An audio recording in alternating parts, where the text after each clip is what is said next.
If there's one thing that best describes cricket batsman Sachin Tendulkar's philosophy towards the game he loves, it's practice makes perfect. The thing that we know about Sachin Tendulkar is that he practiced the most. He was a perfectionist who would practice till he became drop perfect. Long hours at the nets and different ways of practicing. I think that was the difference with Sachin, that beyond a point his work ethic was unbelievable. He loved the game was a celebration to him, and he just played such a lot. He once played 60 days on the trot. 60 days on the trot. I mean, that's something incredible. I think it's practice, but practicing in the right manner. Not just go out there and spend 4 hours chatting up here and there. If you are there for a while, you just got to focus on your game and nothing else. And don't think about sacrifices. They will have to be made. The sacrifices he's made and thousands of hours of practice that Sachin has undertaken mean that his incredible ability to react like a high-speed computer to each and every delivery may owe as much to his mind as any purely physical ability. Good cricket batsmen have got that intuitive ability to adapt online. So they might make a decision, say, to play an off drive, and then halfway through it realise, oh, I'm just not there, or the ball's bounced a bit too much, and they can check it.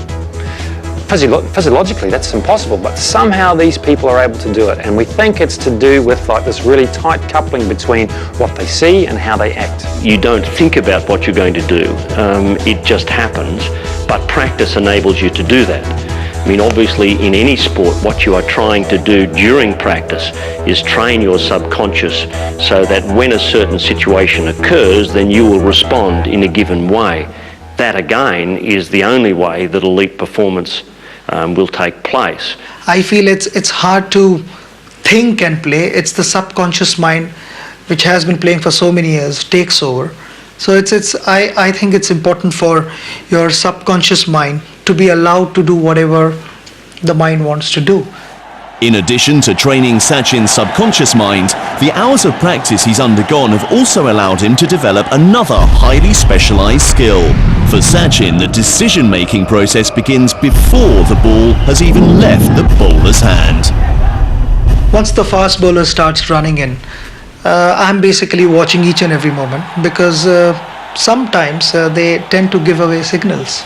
And if you pick those signals before the ball is bowled, you're kind of ready to play that ball. Above and beyond this highly developed ability to analyse and then subconsciously react to each delivery, Sachin's extensive commitment to quality training also prepares him for 2 other key aspects of top-level batting: the need to concentrate and the ability to deal with pressure. Cricket batsmen need the key skill of concentration. They need to be able to maintain high levels of concentration, because one mistake and the game's over for them.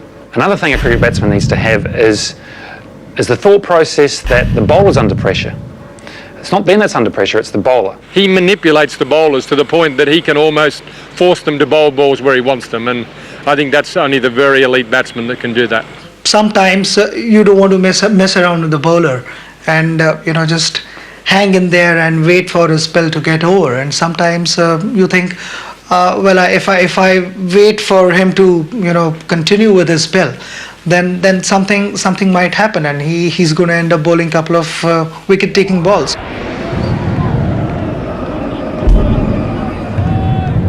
So before he does that, let me try and change things around and make him shift to plan B.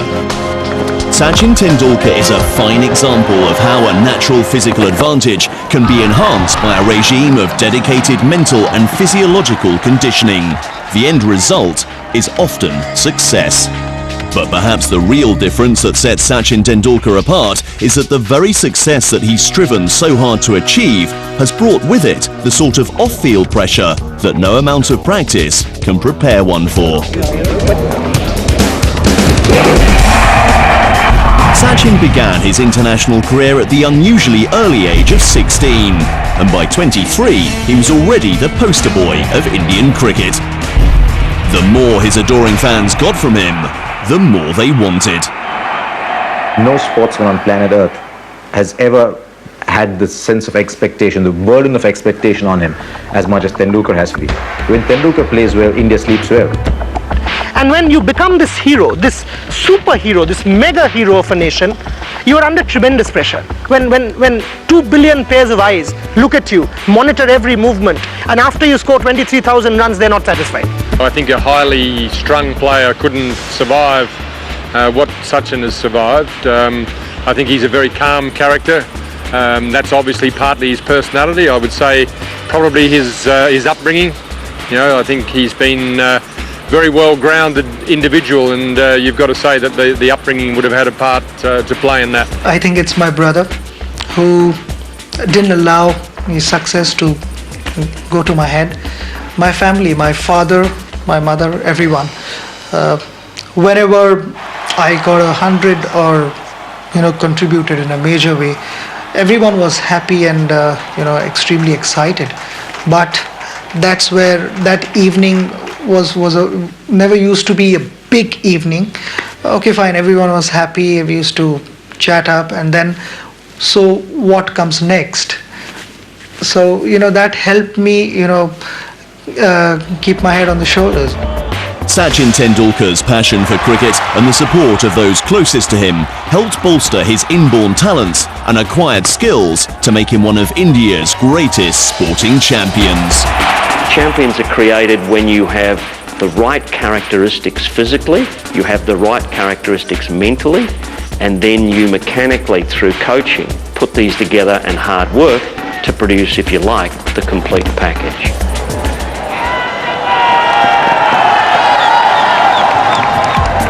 That complete package came together on the 1st of March 2003 for Sachin Tendulkar. It was the Cricket World Cup tie between India and Pakistan. His 17 years of dedication to the sport crystallised at this moment.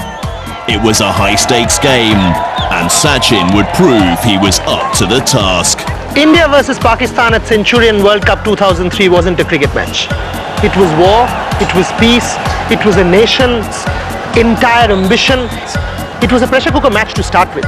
And to compound that, Pakistan had scored 273 in 50 overs in a World Cup match. You say you put the runs on the board, they had done that. That day, he says, while walking out, it just struck him that Wasim Akram might have too many tricks for Virendra Sehwag, who was opening with him. And on the way out, he said, Viru, I'll take strike. Because he just thought that on that day, on the big day, he had to win the game for India.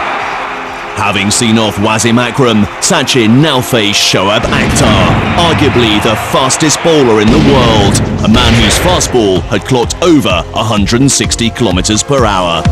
Any world-class batsman could have stood before Akhtar, but blessed with an ideal physique, Sachin Tendulkar's winning difference was the countless hours of training and physical conditioning, the collective experience and game sense gathered from hundreds of games played, the power of his mind to push himself further, and his grounded, focused attitude. All this came together that fateful day at the 2003 Cricket World Cup. He knew that if he failed, India would fail. He had to stamp his authority on Akhtar, because if Akhtar got a couple of quick wickets, the match would have been decided. So that moment, that stroke, in history we can call it that moment of conjuncture, when every skill in the world had come to Tendulkar.